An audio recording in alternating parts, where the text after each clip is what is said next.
Welcome. Happy Thursday. Thanks for joining me for Murmuration 8. Murmurations is a monthly conversation series by and between women artists, sponsored by Aim Higher, a new nonprofit dedicated to shining a spotlight on women artists and providing them with the support and the community needed to thrive. I'm Lisa Kiernan, Aim Higher's founder, and today I'm thrilled to be joined by Beth Lisick.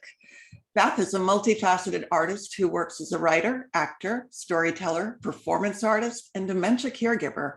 Most recently, hailing from the San Francisco area, currently living in the Hudson Valley in New York City, Beth is the prolific author of 6 books, including the New York Times best-selling Everybody Into the Pool. Beth is going to offer excerpts from her work in progress about working with patients with dementia, and we'll chat about The Electronic Lover, a serialized opera for which she is writing the libretto. In the last third of the hour, we'll turn it over to our audience members for Q&A. Oh, I should have said after Beth's reading, she and I will have a little chat. And then in the last third of the hour, we will open it up. In the meantime, as I'm sure you know by now, keep your microphone muted for the best possible audio experience, and a little bit more about Beth before she takes the mic. I think I got this from a New York Times review or a New York Times interview with you, Beth. And I'm just going to steal it if I could. Beth, for 10 years, Beth Lisick was a fixture on the San Francisco performance art scene, reciting her poetry, playing in garage rock bands, doing screwball comedy routines, and writing books with tiny print runs. Today, she's the best-selling author of 6 books, including the New York Times bestseller, Everybody Into the Pool. She is the co-founder of the Porchlight Storytelling Series. She has also worked as a baker, a promotional banana mascot, and a background extra for TV and film.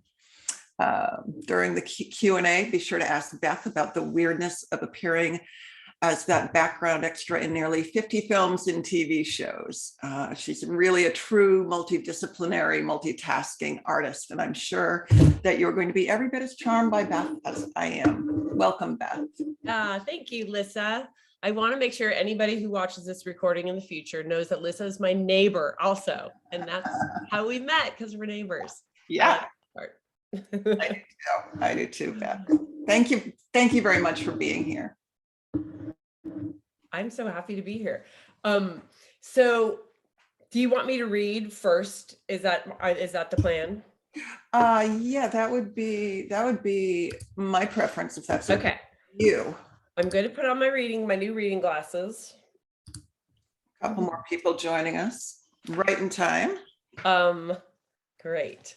Okay, so this is something that I'm working on trying to write about people with dementia that I work with, and it's really hard because there's so much about it that's really funny, but that I also feel like it's very difficult because I want to respect everybody's sense of self and their privacy, and I want to be respectful. And it's a really hard, I'm having a difficult time. So I'm just going to read this and then see, maybe I'll decide to change it as I'm reading it. Okay. So this is just a little piece here. Okay. The first time I meet Bill, he asks me if I'd like to go to Russia on Monday.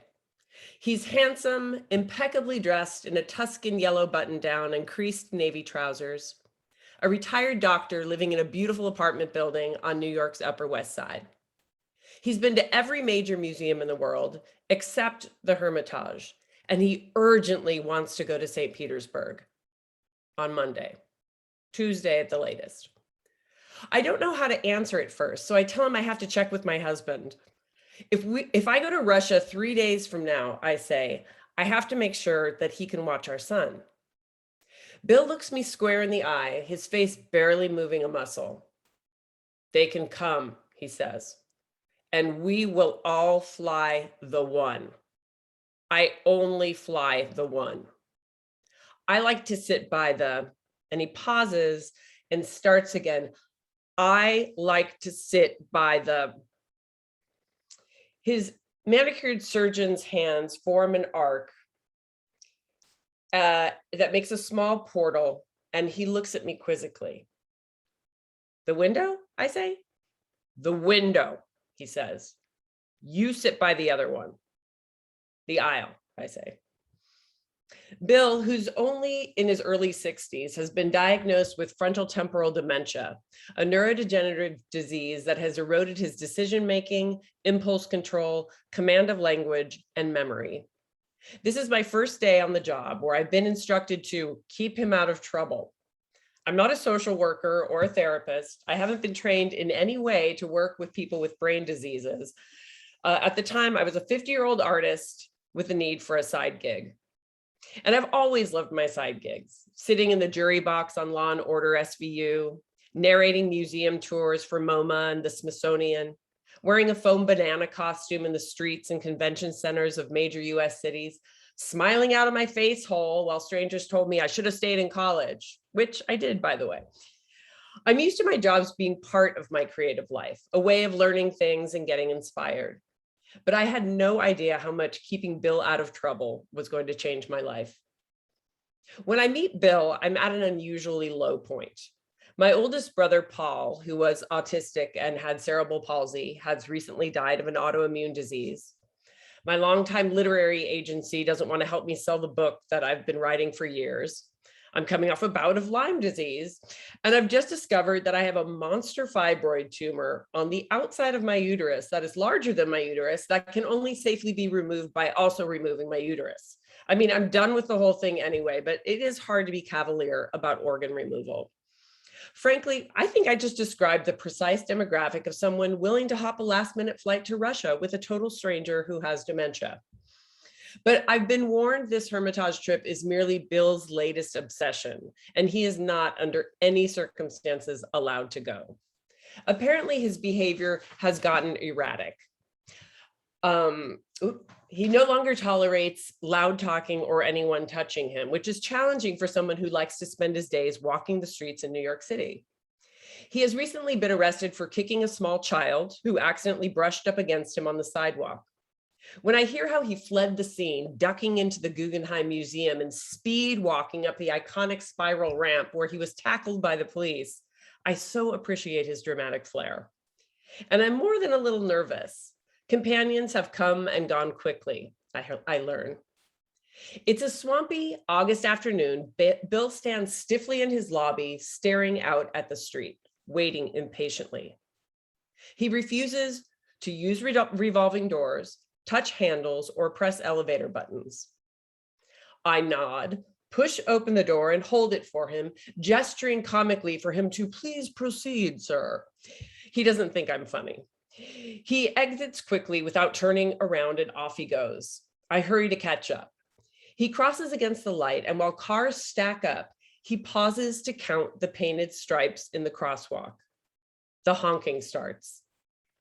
Oopsie, we should get out of the intersection, I say. He glowers. 15. I know this won't be easy, but I've also been told he doesn't have much longer to live, and I want to make his days as enjoyable as possible. I try to use lessons from my acting classes to stay in the moment and be open and see what happens. I'll let him show me how to do this job, I think, as a food delivery scooter nearly grazes his elbow and he tries to kick it. No idea where we're going. My eyes scan back and forth on the sidewalk, looking for impending disasters. Skateboarders, tourists, teenagers, strollers, dogs, so many people just looking down at their phones. Every time someone comes near, Bill either kicks out at them or stops in his tracks and almost gets bumped from behind. After a few near misses, I step in front of him and I try to make myself big, effectively blazing a trail as he follows. And it works. We pass the horse-drawn carriages at the foot of Central Park, and I put that on our list of things to do together. I keep heading east, but on one of my glances back at him, I see that he's peeling off. My heart pounds into overdrive until I spot his little bald spot outside the Sherry Netherland Hotel. Sweat is pouring down his back. My hair is wet and pasted to my face. The uniformed doorman opens the door and we enter the quiet, dark, wood-paneled lobby. The AC is such a relief, and so is the break from the relentless landmine energy of the streets. But what are we doing here? Bill walks up to the desk clerk and says, "Give me 6, please." Oh God, 6? 6 what, Bill? "That will be $130.65, the clerk says. "You can wait on the sofa and we'll bring them down." We sit next to each other in the cool, soft jazz space, waiting, 5 minutes, 7 minutes, not speaking. Bill starts to get upset. He bolts up and walks behind the desk, straight back into the office. "Sir, you can't be back here, sir." The clerk looks at me to do something. "Hey, Bill," I try, "could you just..." But he won't move. He's staring straight ahead, blocking the doorway. I try to imagine his perception of things, his reality. He looks like he can't even hear us. And I'll come to recognize this look. His eyes blacken. A woman finally appears holding 6 immaculate drawstring bags, and Bill points at me. She bundles them into my arms, and I can see that they are slippers, plush hotel slippers. And they knew what he wanted without him saying it, so he must come here regularly. So does he have a weekly hotel slipper budget? Is there a limit on how much money he can spend every day? No one has told me. We walk out onto the churning street where I let him lead me to the Metropolitan Opera House, where he buys us 2 tickets to La Traviata. So we may not be going to Russia, but it's clear that Bill will be bringing me places I haven't been before. As the months pass, I start to learn his quirks and rhythms. He seems happiest when he's walking the streets wearing a colorful outfit, say a salmon shirt, a yellow sweater, peach pants, and people notice him. Scaffolding guy. "Hey, you're blinding me over here, buddy." In line at Haagen-Dazs, where Bill buys 4 quarts at a time. "Well, kudos to you, sir, for bringing color to my day." Sometimes I notice the hint of a smile on Bill's face. I try to figure out how to see more of it, but it's not easy. He's led an incredibly privileged life. He's traveled all over the world. It's hard to impress him. Plus, he knows he's dying. I often catch him looking at a photo of his brain scan that he keeps on his phone. During the day, we pop in at one of the many museums where his name appears on the donor wall. He's proud of that. We always go straight to the donor wall when we arrive. Or we go to the movies, the ballet, classical and jazz concerts, senior citizen afternoon dance parties. We feed ducks in Central Park, or he has me row him around the lake, sometimes in the rain, while he sits perched like a prince on the bow with his umbrella hoisted above him, firing off terse directions of where I should paddle. He wants a picture at the grave of his grandfather, his namesake. So one day I drive us to a cemetery in Staten Island. In my car, he bops his head along to echo in the Bunnymen, and there he is, standing, unsmiling, in front of a tombstone with his own name on it. It's haunting. I tell him about my brother's tombstone that says "Omnia mutantur nihil interit" from Ovid's The Metamorphoses. Everything changes, nothing perishes. He doesn't respond, but it feels good for me to say it out loud. Every afternoon, we wind up at a diner in his neighborhood, and this is where we have our most relaxed time. He has a hamburger, or 2, or sometimes 3, always with 2 French fries. He uses one to delicately paint the ketchup on his burger before offering both fries to me. We sit for hours and play tic-tac-toe, which he calls the 9s. My notebook is full of hundreds of games of the 9s. Bill won't hold the pen, but points to where he wants me to put the X. We also talk, kind of. His spoken vocabulary is extremely limited, but I write out words and draw pictures. I find out he was married twice. He used to speak fluent Spanish. He had patents for fat-free half and half, a reusable ice cream cone called the Own Cone, and a toilet seat for people with wider butts. He likes that both of our names start with B, and he begins calling me the BE. "I would like the BE tomorrow at 11 a.m. At stressful times, I take it as a reminder to just be in the moment and be calm and not be a bitch. But there are so many daily disasters, so many moments when a white prickly panic surges through my body. Bill brazenly cuts a 40-person line at Trader Joe's. We get 86, 15 minutes into a movie because Bill won't stop kicking the seat in front of him. Bill blows his nose and throws the Kleenex on the ground in a church. Bill refuses to leave the bank until the teller gives him the entirety of his account in cash, even though she explains over and over again that she is not authorized to do that. I apologize to stranger after stranger. Sometimes I apologize to a dozen people a day. It's nearing Thanksgiving, and Bill and I are on one of our rambles near Columbus Circle. It's always nerve-wracking when he wants to walk somewhere crowded, but I also know that being the thick of things helps him remember who he is, who he's been in the world. We're walking along and he suddenly stops at an empty storefront. The windows are papered over and it's obviously vacant.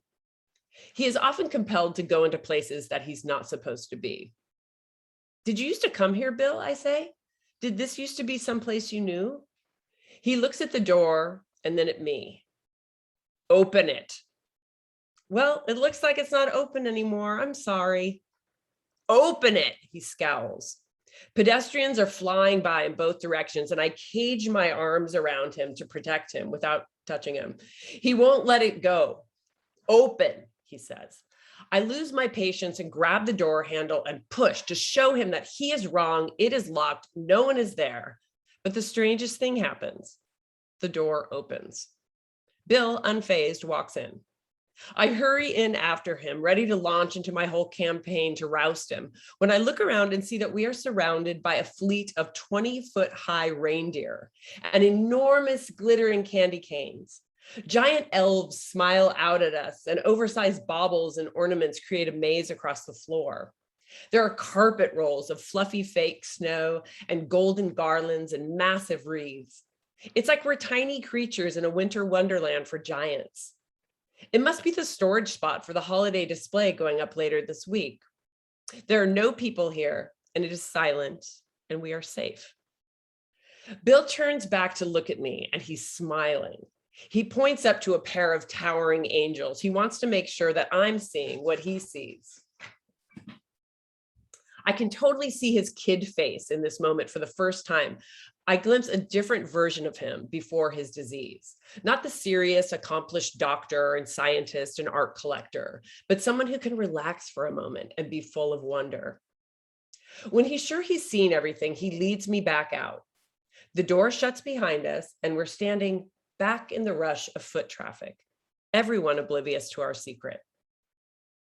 Bill and I are together for a total of 16 months, during which I accompany him to a series of doctor's appointments. His cardiologist, a friend and former colleague of his, determines that even though he needs a valve replacement, he wouldn't fare well with the stress of the surgery. And Bill fully understands this. I draw pictures about it to make sure. So when my phone rings one evening, it's a shock, but not a surprise. He's died suddenly, thankfully, of a heart attack, just like my brother did. I burst out in tears, a montage of our adventures flooding my brain, the carriage ride in the park we eventually went on, an Albert Ailey dance workshop, our unexpected and magical discovery that one day in November. This side gig turns into a real job for me, different from the others. I move on to new clients with new challenges. My current pal is a former Ivy League literature professor whose hand I just held through an hour-long dental procedure, and she didn't remember a single second of it when we stepped out of the office doors.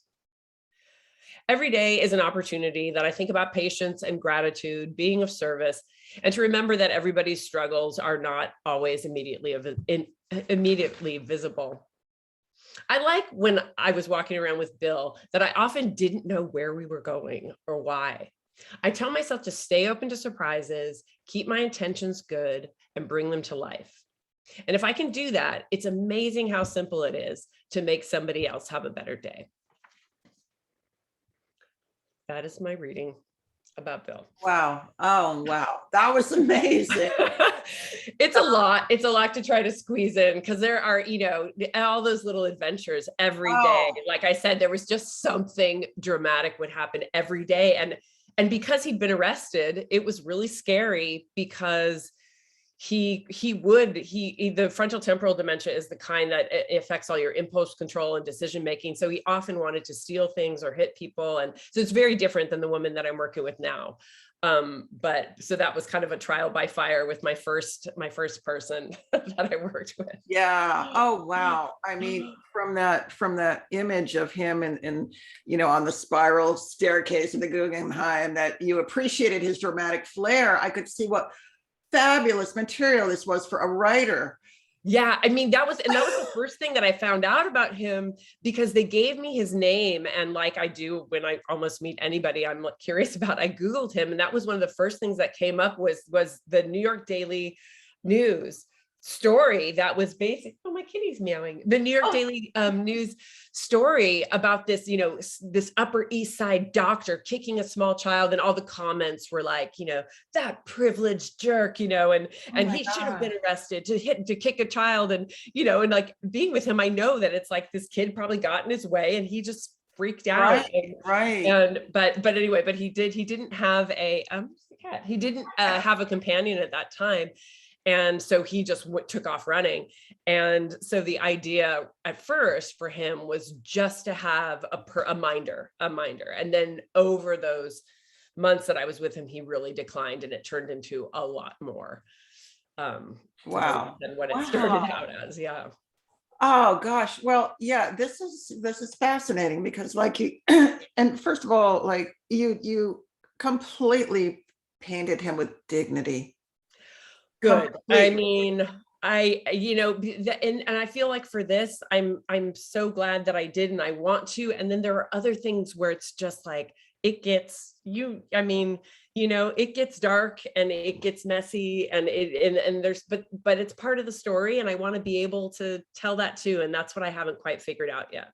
Right. Well, this seems like a perfect project for you, Beth. I spoke with his family and his brother and sister, and they were totally on board with me writing about him so far. Okay. This Okay. much. And so Right. we'll see. And also maybe if I change the names and stuff like that, and kind of change some of the details, it might be. There you go. I might feel better about publishing it.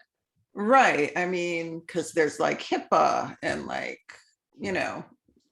that aside, you just want to do it as compassionately as possible, and also be true to yourself, which you do brilliantly. And that's in that segment, BE, and try not to be a BITCH. It's like, and this is a quirky, it sounds almost like he has, I mean, I don't know the different types of dementia. I know there's like 6 or something. Yeah. But almost sounds like his type mimics some of the same qualities of maybe autistic people. Yeah, it was interesting. That's what I felt like. Because for a couple of years in San Francisco, I worked at an art studio for people with disabilities, and some of the people were autistic, and my brother was mildly autistic, and he didn't, but he had some of the same speech things, like this very deliberate way, even though Bill didn't have a lot of his vocabulary. My brother did have some of the same speech things, just being very kind of cut and dried and straightforward and with not a lot of facts, just the facts. Yeah. Yeah. Interesting. Well, as I've shared with you, my mother is in the early stages of dementia. I don't know. I did look at all the different kinds, and I do remember sort of leaning more in favor of one kind than the others. Does she have Alzheimer's? Not that I know of, and she's not been formally diagnosed either. And so, but I told you about the experience with her last year, where she was in a bathtub for 3 days and she hallucinated, and now she's driving her car again. She's doing quite well. Quite well indeed. But I know. I have a special interest in this project. I really think it's a great project, Beth. Thank you. It's I feel it's hard because I still, I go down to the city 3 days out of every about 7 days, and so I'll be there 3 days, and I come here for about 7 days. I go back down for 3 days and work with my current person. So I'm still very much in it. And that's also hard. Like after Bill died, it was much easier for me to I've been taking notes, but it was easier for me to kind of let everything out and just, and look at it in a different way. So I think that's going to take some time after, Yeah, Well, it think feels it's like a just long project. it feels like it's going to touch a lot of lives and make a really a positive difference, because I feel like for me personally, I just don't know what to expect. And hearing that story and other stories like it would be, the perfect thing that I need to hear right now. Yeah. So Good, thank you for good. doing it. Yeah, and I'm Yeah. friends with other caregivers, and also just have other friends with family members with dementia, and it's just a growing also concern. There are just going to be more and more and more people with dementia. So Yes, there are, especially as we boomers age. It's crossed my mind more than once that I might be one of them. Oh yeah, today when I called a mortgage a bagel because I was eating a bagel, I was talking to my friend. I was like, "So, how did you get the person to finance your bagel?" And I was like, eating a bagel. Oh my God, I've done that kind of thing. Yeah. Oh gosh, yes. So, okay, well, so this was one of your many, many side hustles, including the wonderful banana mascot thing, which tell me more about that, first of all. Let's just get that out of the way. That's about to resurface. This is about to resurface because I had a friend who he owns a fruit delivery company, and I met him when I was working at the weekly newspaper in San Francisco, and I ran into him one time, and he was like, "How's it going? How's the writing going?" And I was like, "Oh, okay, I'm broke or whatever." And he said, "I will pay you if you want to put on the suit." And I was like, "What's the suit?" And he's like, "It's a large foam banana costume. You can come meet us at fairs and be on the streets, hand up, we're just doing promotions." And it was so mortifying and sounded so, did my Zoom just switch? Is everything still there? Everything's still here for me. Okay, cool. I can hear you fine. Yeah. Something funny. Anyway, so I was like, this sounds terrifying to me. So I have to do it. It sounds like a kind of humiliating. And there is something that I like about that. Like, why is that supposed to be humiliating to wear a foam banana costume? I was thinking like, I'm way too old. I'd had my son by that point. Like I was, a pretty middle-aged woman. And I was like, all right, I'm just going to do it. And then I found that I actually really liked it. And I liked talking to people, and I ended up going to, Las Vegas is the banana, Chicago is the banana, New Orleans is the banana. Got to travel. Yeah, I got to travel. And my friend decided he wants to, after the pandemic, his business was mostly delivering fruit to companies and businesses. And so his business really took a nosedive during the pandemic. So he wants to raise awareness again. So we just got 2 new banana costumes made, and they're actually, I wish I had them in the background. They're out in the my office, but we're going to do some viral videos as the bananas 20 years later. So I can't wait. I would love to share my screen real quick and show people your website, which let me just do that, because it's just a visual that you have this picture. You have to see to appreciate Beth that this is the homepage of her website. and this photo was taken by Tammy Ray Carland, who is a pretty well-known feminist artist, activist. And she was doing a series on women in comedy, and she wanted to get a picture of me in the banana suit. So yeah, well, that was a fun photo shoot. At first, 2 things. First, my nickname in junior high was Bananas, which referred to my developing breasts.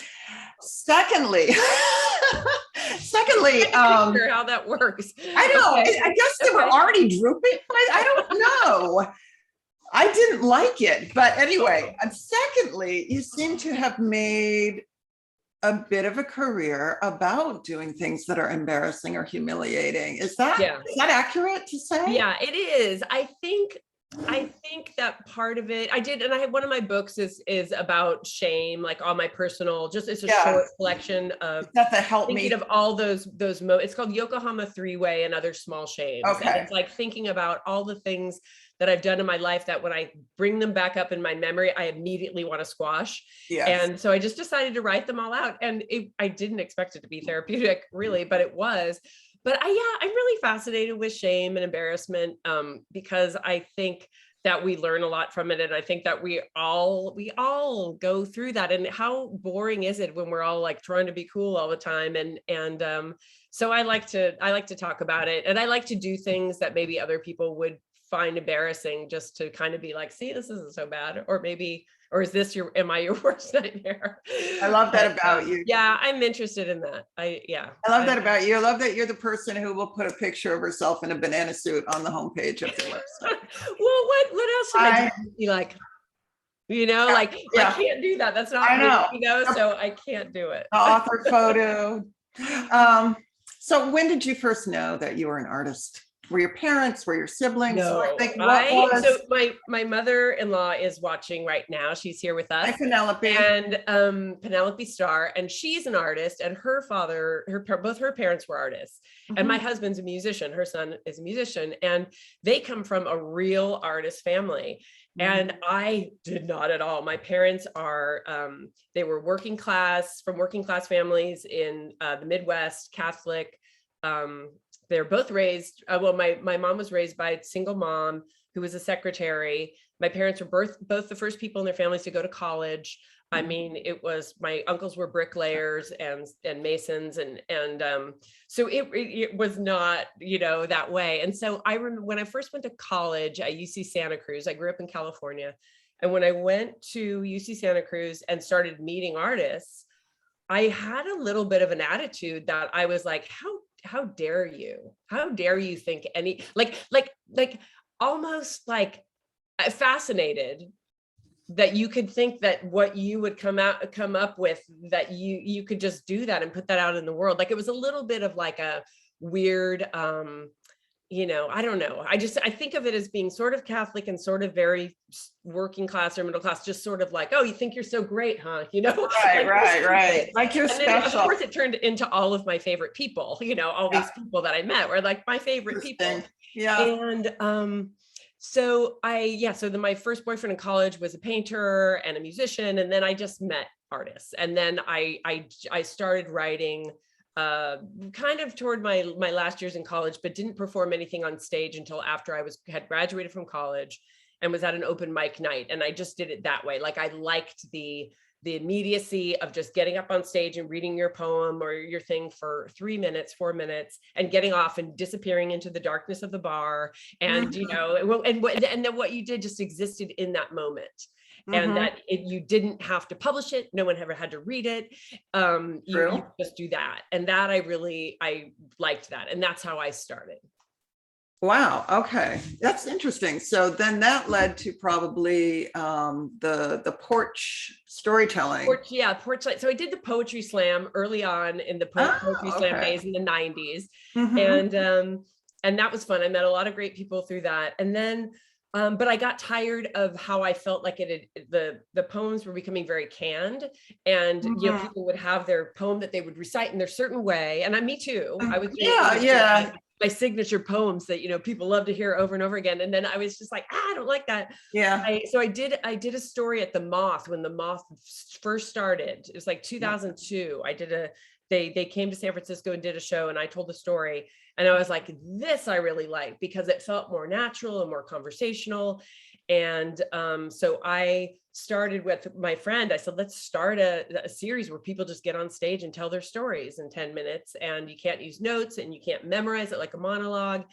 And it's interesting because Penelope Starr, my mother-in-law, started one in Tucson. That's been going now for how many years? 18, fabulous. Something like that. Yeah. And I have a friend in Portland, Oregon, who started one after doing our show and coming to our show. So it's like, I really liked that sort of, I know the word populist is not a great word to use as far as politics are concerned, but I like the sort of populist approach to things. Like you can just get up and do it. You don't, you don't have to be great. Some our best storytellers were cab drivers and morticians and Oh, not people who were fancy bartenders. artists or Yep. actors Yep. or writers. So I think there's also a thread of that in what I do, is that I like to just think like it's for everybody. Come on. Yeah. Absolutely. Yeah. Tellers. I feel like everyone's a teller. That's something I'd be scared to do, though, quite honestly. And Really? I like the mic. And I'm a confessional poet, so you think the two would lead themselves naturally to just, telling your story. But I think that when you have a craft, like a poetry craft practice of writing, and I understand that it's like you write things in a certain way and that's how you want it to be. And you thought about it. And that's your poem. That's how you wrote it. So right. that I understand. But you host people at the Poetry Barn all the time, and you're casual and I do. have conversations all the time with everybody who comes there. So it's just it's a different thing. And I could see. Well, I too, I feel like I also, jump around from discipline to discipline. I dabble in collage and music and poetry and essay writing. As a multidisciplinary artist, I sometimes feel pulled in 1,000 different directions. What am I going to work on now? Yeah. Like, what's next? Or what is the right container for this idea? Yeah. Do you have any words of wisdom to share with me about, like, is there a thread that you can see that? I know it's a hard question. For me, and I think it's different for everybody, of course, but for me, what I found is that in all the different things that I do, a lot of them are collaborative now. Yeah. And where I started out, it was just me, and I would read my things, and that's what I did. Right. And as I have become a more collaborative person, artist or creator, whatever, that helps me decide, because a lot of it is deadline oriented, and a lot of it is, okay, what's the thing I'm working on with this person now that needs to get done? And that's how I prioritize. That's great. And that's like what's coming up. Exactly. The number one rule I feel like of collaboration is to respect thy collaborators' deadlines. Exactly. I feel the same way. Like, I don't want to I'll waste my time all day, but I don't want to waste, my collaborators' time. And it's so rewarding too, isn't it, to collaborate? Yeah, I started because I was working with my friend Tara Jepson doing comedy. We were doing kind of performance art comedy. Talk about embarrassing moment. I mean, we were often naked. We were, crazy wigs and glasses, and doing, comedy, sometimes opening for just regular male comics. And we'd be in there with huge maxi pads, with our underwear, just wearing underwear with a huge maxi pad. And, but working with her, really, it was like, okay, I want to make Tara laugh. What can I do that will make her laugh? And this part of my brain started firing that just wouldn't have when I was working by myself. And that's, I found that through all of my collaborations, it like turns on this part of your creativity that you don't access regularly. But once it's on, I can now, if I'm working on something by myself, I now know that part. It's kind of, I think, how when people do acid or something, and they're like, hey, now I can like see colors when I look at, in a different way. But it's kind of like that. It's like I understand things that I didn't understand before. I understand that. In my MA program at the New School in media, there were two components, theory and practice. And it strikes me, just talking to you now, that like collaboration is the practice part of mentoring and education, right? Like, it's a collaboration. Yeah. So let's get into like the whole woman artist thing. Like, you said you open up for male comics, so that you did raunchy things. There had to have been a lot of slippery slopes in the role, in the various roles you've had, work roles as an artist. Do you feel like you were ever discriminated against, treated differently, had any Me Too moments? I don't, I definitely feel like one of the things I was talking about opening up for a male comic with Tara, doing what we call very, it was very overtly female forward stuff. Mhm. And the poet Eileen Miles referred to us as the horror of being female. It was like, it was just like, here you are, here it is. And which I love. I just thought it was immediately a press quote. But that's great. Yeah. But yeah, we had men heckling us, get off the stage, you cows, where it was like, oh wow, like that was the most confrontational kind of thing, was the comedy Yeah. situation. I never felt too otherwise the poetry scene, the spoken word scene in the 90s was very heavily male also, but I hooked up with this group of queer women called Sister Spit. And I was telling you about this before we started, but it's the 25th anniversary of those readings. It was founded by Michelle T. and Cindy Anderson. And it's a 25th anniversary of those readings, and we're going back on tours. We used to do tours all over the country.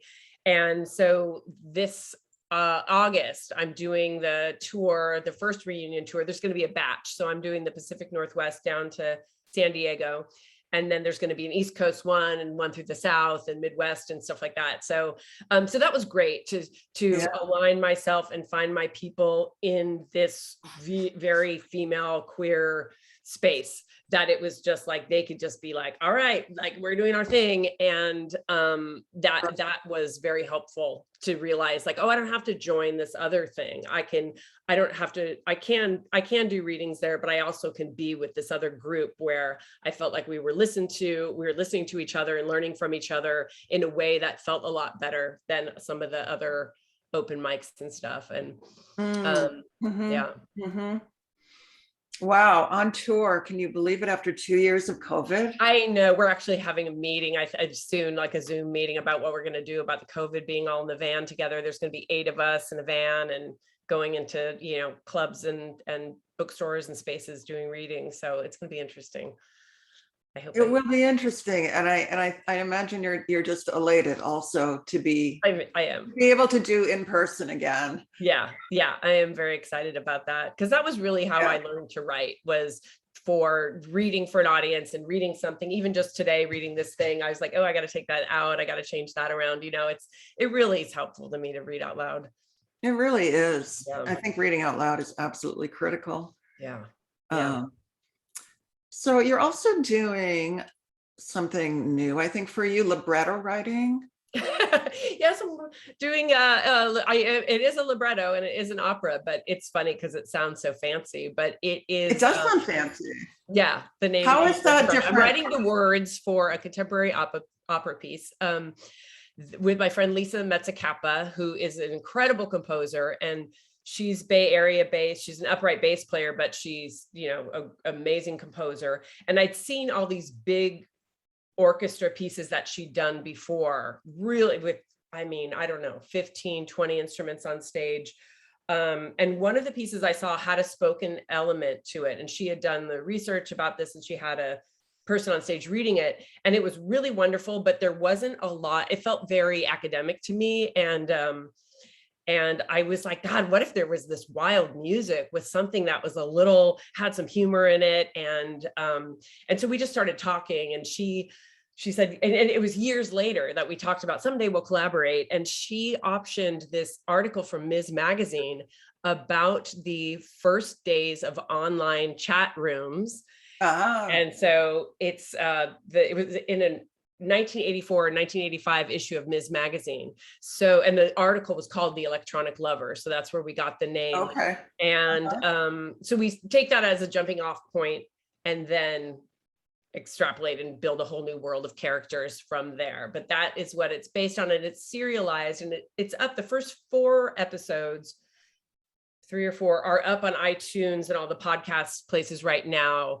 And we decided to do it. It's during COVID that we recorded it. So it wasn't it didn't start out to be something to be performed on stage like an opera. It was a recording project, and that she's great at, she's a grant writer, good at getting funding. And so if someone decides at some point to stage it, that would be amazing. But right now it's just a recorded project. Cool. How, I know a couple of people who, most of my writer tribe are poets. I know a couple of poets who also write libretto.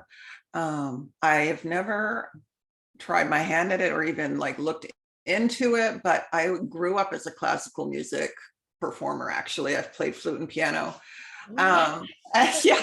And so I'm like, maybe I should look into this. So how would you characterize the difference between libretto writing and, like, I don't know, poetry or storytelling? I mean, I think for me, and this is coming, from a different world than you, because I'm not a musician, but I think of it as the characters in the story were really important to me to figure out who these characters were, how they were going to express themselves. And because it's internet based, it was chat room. It was like, how do people type? And back then when people would type, everyone was so much more formal in their emails and stuff like that. So we did some research at the Internet Archive, and we've read, old chats and how people used to talk to each other. But for me, it was about the characters and what kind of language they would use.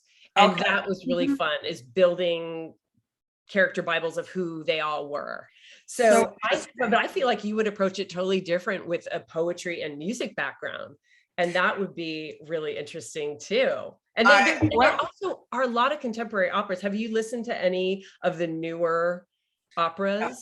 No, I've been negligent. I'll try to get a list and send some to you, because it's interesting. Some of them only have two characters, and so it's manageable if you think about it that way. Because when I think opera, I think, oh my gosh, how are we talking about? And then you realize, okay, if you take away the staged part and you're just concentrating on the words and the music, then what can that look like? And what kind of story can you tell? Yeah. So it's really actually sounds more related to your work as a novelist, right? Than maybe your poetry or your definitely. I love writing dialogue. Writing dialogue. So that was fun about writing, like somebody's gonna have to sing this crazy. We do have some parts too where people are singing the keystrokes, so there's a lot of kind of more avant-garde stuff like that where they're just singing keystrokes. But yeah, as far as dialogue and like everything that everyone's saying is sung, and so it's a fun way to make people to write something that someone has to sing that's just ridiculous or complicated. That sounds great. Like opera for the people. And Lisa we've had in that collaboration, she's come back to me sometimes and said, this word is really hard for a soprano to sing. And so can we change this phrasing, because this actually doesn't work? And so that's been interesting too, is thinking about how it works with the person who's actually singing it. Interesting. I want to open up the audience Q&A portion of the evening. And perfect timing. I know we have a soprano in the audience, and not to put any pressure on her to talk, but what was the word that was difficult for a soprano? Do you remember? I would have to look at my notes. I can't remember, but it was the way that it was followed. It was like the word instigate or something, but followed by like, I am instigating something, that had to, I think it was that, but it was followed by something that was making it hard to get up there. Instigating sounds like it could be hard for anyone to pull off. Oh, goodness. So, welcome to the Q&A portion. Feel free to unmute, audience. You're all muted right now in case you didn't know. Thanks everybody for showing up. But we love to hear your feedback and questions and comments about her reading, anything that struck you during the Murmuration, which, is the Murmuration is when birds share information. That's what we're doing here. So I see Josh put something in the chat. It's not about training or pedigree. Oh yeah, I saw when that popped up, Josh, and I was thinking that same thing. Yeah, I've always had that. I know that you, before Alyssa was saying that you had worked together, you were her student. And I mean, so there is something about the academic stuff that it's like, oh, we can learn so much that way. And then there are just other things that you just can't learn that way. And I think at that point that you put that in there, I was talking about like learning, learning stuff in bars or whatever, but. Yeah, I think that, Oh, Karen Hildebrand said, I was a fan of the Beth Lisick ordeal in SF. That was hi, Karen. That was hey, Karen. Where are you still in the Bay Area? Nope, I'm in Brooklyn now, but I used to love going to, what was that? I don't know, there's that place that you played. Well, I saw you several places and I have the CD. I still have the CD. I can't believe I probably knew it by heart for a while. Oh my gosh. Because I love that you took spoken word to this level and played with jazz musicians. It was so wonderful.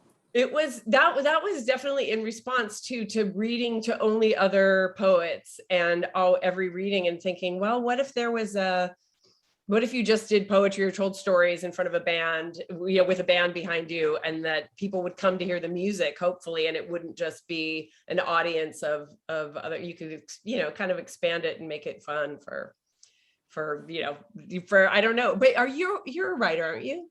Yeah. I'm a poet. Yeah, and a poet and a dance writer. Wow. I didn't know that you were a dance writer, Karen. What a small world. I love this connection. I love that you knew Beth when she was doing that. I worked for Dance Magazine for 20 years and, kind of got away from actually writing about dance. And now that I'm not there anymore, I can go to dance performances and do dance reviews and I'm loving it. Wow, fabulous. That's fun. Awesome. And watching dance and writing poetry are very closely connected. I love dance. Can you say more about that? Yeah. I love watching dance and I've never been able to articulate why. And I'm a poet, so. Well, it's hard to describe abstract movement. You need to use metaphor and simile, and that's what we're doing in poetry all the time. And so you're using imagery to describe what you're seeing on stage. Okay, that makes a lot of sense. Thank you. Yeah. So Beth, it's great to hear what you're up to these days. Thanks for a fan from San Fran. And I see my friend Janet from San Fran up here. Thanks for coming, Janet. You're muted, darling. Do you want to talk?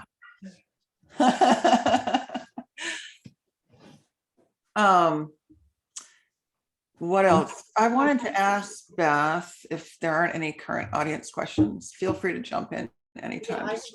Just wave at me or put something in the chat box. I have a question. Yes. Thank you. Yes, please. I know that Beth had a book that came out right as the pandemic hit. Yes. We were poised to go on this amazing book tour, had everything lined up all over the country, and bam, everything got shut down. And I know that has to be tremendously disappointing. I mean, I was so disappointed. Yeah. The book is fabulous. It just didn't get the backing that it needed to really get out there. I wonder if you wanted to say anything about that, and if not, that's fine. You can just No, I mean, it was a bummer, and I felt like the beginning of the pandemic was my first book event was supposed to be on like March 20th or something like that. So it was really up to the last minute that we realized we had to cancel everything. And none of the Zoom things were set up then. I mean, there was a period, this little window of about a month where there weren't any Zoom readings happening in the bookstores. So once the bookstores got on that and everything, it was just back to, they were trying to catch up with their schedule. It was really disappointing, but I didn't even think about it for about 6 months. I was just like, I think it's one of those things that just like, it was too horrible to think about. I was like, this sucks. And there's so much else going on in the world that's terrible. My book tour is no big deal. And then then I realized like, oh man, that was going to be great. Cause finally, after all this touring, like I've done a lot of DIY punk rock style touring. And then I had a couple books that were on big presses where they, paid for me to go everywhere. And I went back for this book tour to something that was, I'm only going to cities I want to go to. I'm going to do events with all my favorite people, comedians, musicians, other writers. All my friends were setting up readings for me in cool spaces. It was going to be like my dream book tour. And so that was also why it sucked so hard. But then, the thing about collaborative projects like we're talking about, then that was my thing. I did that on my own. And then I just felt like, all right, it's time to, I've got to work with Lisa on this opera, and I'm working on these other things, and I just sort of moved on. But I think this tour that I'm doing in August with Sister Spit, I'll read a little bit from that book, just because I didn't really get a chance to very much. Mhm. It's interesting. Yeah, is the publisher planning anything now that things are opening up? Is the publisher, I think it's a Brooklyn publisher, planning any kind of like, retribution for the fact that you're they have new titles coming, they have new titles coming out too, and they're working with the people who have books that are coming out right now. So, yeah. That's just what it was. But it was optioned for film, and the script just got turned in last week to the agent. So, maybe that would be amazing. I would love it if it did, but I've also had the experience before where nothing, it gets optioned and it doesn't come to anything. So who knows, but it would be cool. I feel like you're so young you're so successful. Like you've opened for these big names, Neil Young, Allen Ginsberg, Anne Waldman, Exene Cervanka. You've got an agent. Like I know you're only 5 years younger than me, but I feel like you've got your shit together. Like at a level that I never. You just don't know me well enough yet, but I don't. I think in the very beginning of when I was writing, the spoken word stuff was so hot that it was, you got a lot of coverage for that. Yeah, I did. I did a lot. And like the Neil Young thing, it literally was like Jim Jarmusch had made a film about Neil Young and Crazy Horse, and it was opening at the San Francisco Film Festival, and Crazy Horse was going to play, and they needed somebody to open for him that was just one mic outlet, like just a solo performance. The whole band was set up, and somebody at one of the clubs was like, wouldn't that be great if we got that crazy spoken word girl to do a weird thing? And so that's how I opened for Neil Young. Like that's that story.